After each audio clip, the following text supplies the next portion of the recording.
YouTube channel, the Teasearchers. I'm Serena.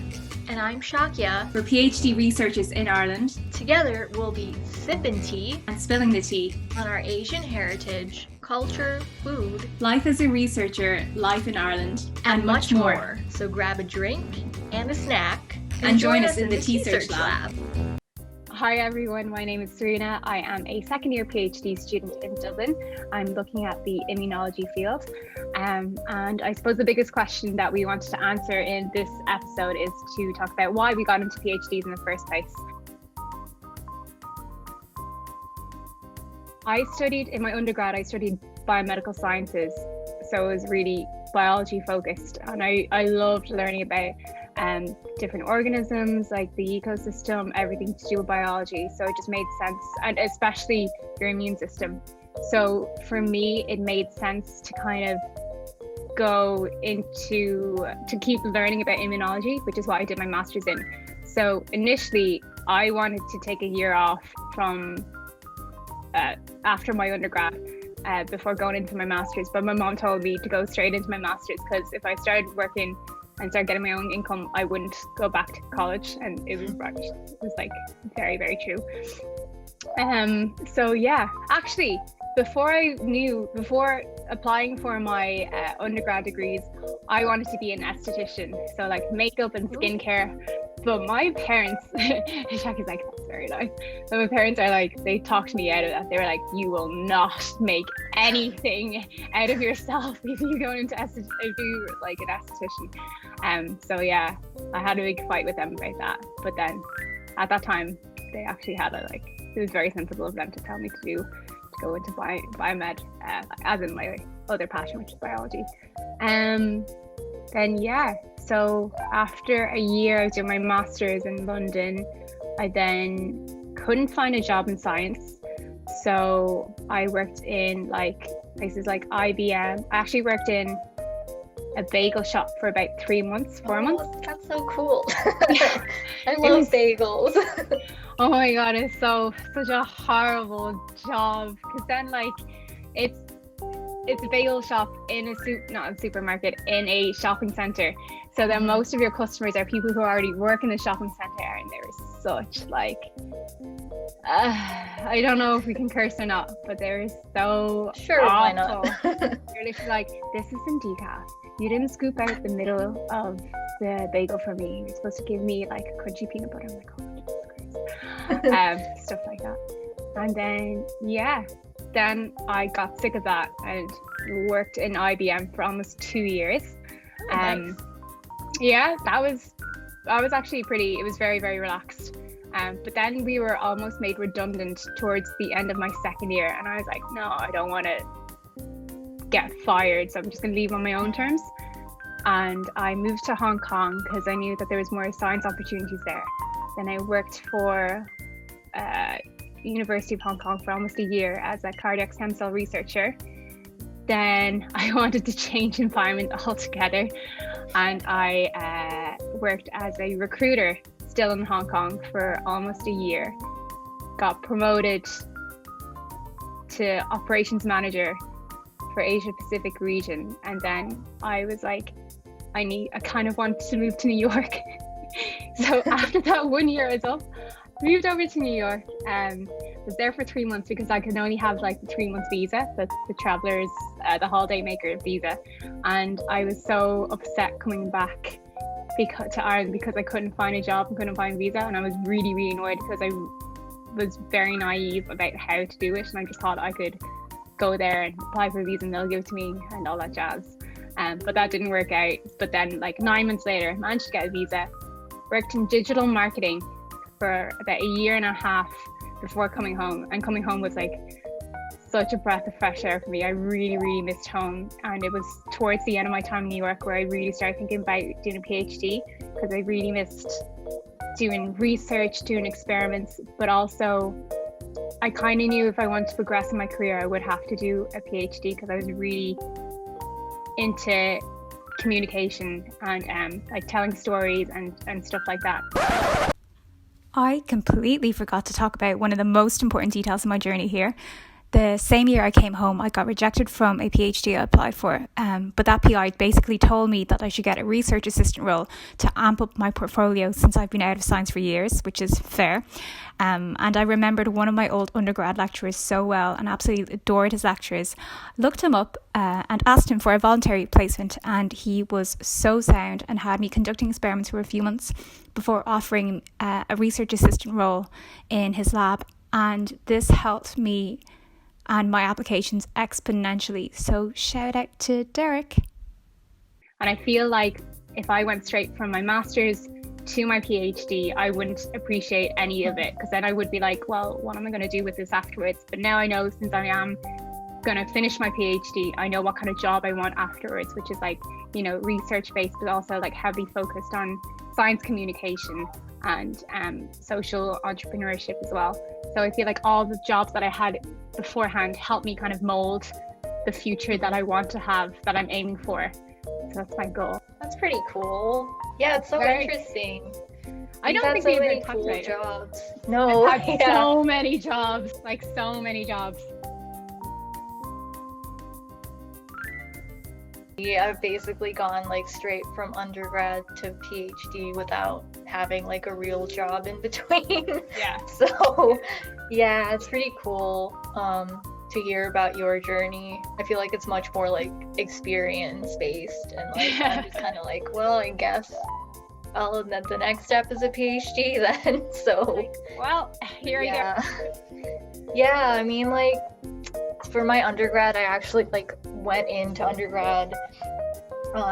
So I did my undergrad in New York, so we didn't really have to choose a major before going in, like I think you do here and like in the UK and stuff. So we had like a year to kind of explore and decide what our major is going to be, and I honestly thought I was going to do a double major in English and biology, because I really loved English like throughout school. I loved literature and like writing and stuff, and I still do love writing and reading. Hashtag booktube, check out my booktube. Plug in. Yeah, plugging myself while I get the chance. But yeah, so I thought I'd be an English and bio major because I just liked biology in general. But then when I went to college, I discovered that I really hated writing long essays about books. Like I just didn't want to do it anymore. I didn't really see like the point of it. And I also really didn't like biology labs. And I wasn't like, I had no intention of going into medical school. So like the only option with biology is like you either go into research or you go to medical school if you major in biology. So I was like, I really don't see myself enjoying biology, like research and being in like these kinds of labs, but I still liked research.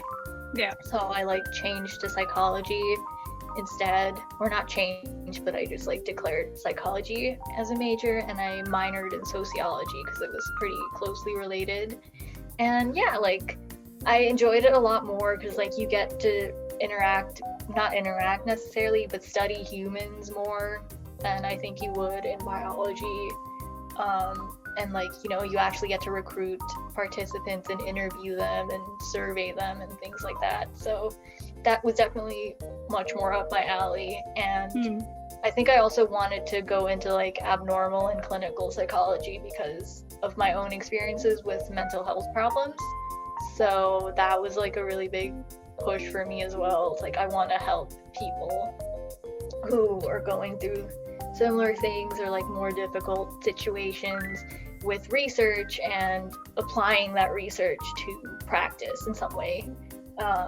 So yeah, that's like one of the reasons I didn't choose more like experimental psychology, because those are more like abstract kind of theoretical areas where you don't necessarily apply what you research directly to like clinical practice and stuff. And I really wanted to be able to apply things. And yeah, so then I did my master's in the Netherlands in clinical psychology, partly because it was like a lot cheaper to do a master's there than in the US. And Also because like I was applying to PhD programs in the US and Canada, like in my last year of undergrad. But then apparently like people don't really take people straight out of undergrad into PhD programs there, which no one really told me. Like before that, people were just like, yeah, you should apply. But then after I got like rejected from all of them, they were like, yeah, but like, you know, you are barely done with undergrad, like clinical psych programs. If in case people don't know, clinical psych programs in the States are like one of the most competitive programs to get into. Like as in like even more competitive than most engineering programs and stuff, only because of funding issues. So they don't have a lot of funding and they can't take on a lot of students. So yeah, they usually try to take people who have more experience in like research roles or some sort of like clinical role and stuff. So yeah, I didn't get into any of the programs I applied to, but I did also apply to a few master's programs, including the one that I went to in the end. And that was really cool. Like I lived in the Netherlands for a year and a half. It was really great. And then the next step in like clinical psychology or just like psychology research would be a PhD. So I was like, yeah, I'll apply to PhDs and see if I get into any of them. And if not, I'll like try to get a job like wherever. So yeah, I got into the PhD program here, which was fully funded. And I mean, that was like one of the conditions, like I wasn't gonna go to an unfunded program. So luckily, yeah, I mean, as you know, even with funding, it's like you have to have like some part-time jobs and stuff. But yeah, so anyway, I got in and then I just decided to like move here. I was like, yeah, why not? I'll try out another country. So yeah, here I am. I'm also a second year student, by the way. And and you're studying psychology? Yeah, I'm doing psychology, child sexual abuse and shame is my area of research. That's pretty cool. It's very niche. Is it? I don't know. I feel like the shame part is. Yeah, the shame part is kind of niche, although there is like quite a lot of research on it already, like, or not a lot, but like a surprising amount of research on it already. But yeah, so that's basically what I'm doing now. That's pretty cool. It's like you said before, it's pretty interesting how both of our journeys are vastly different. Yeah, we're actually on the same kind of parallel path to getting our PhD and stuff. Yeah, that's pretty cool. Yeah, I think like you said, like it was the kind of, if you want to further your career, you had to do a PhD, which is, I feel like it's the same for me. Like if I wanted to like get ahead in my career or like take the next step, it would, like I need a PhD to do that. Otherwise, like it's hard to like get a job in the area like without one. Yeah. So thanks so much for watching, guys. Make sure to subscribe to our YouTube channel for more videos on us spilling the tea on everything about that PhD life, our Asian heritage, and reviewing plenty of Asian snacks. Until next time!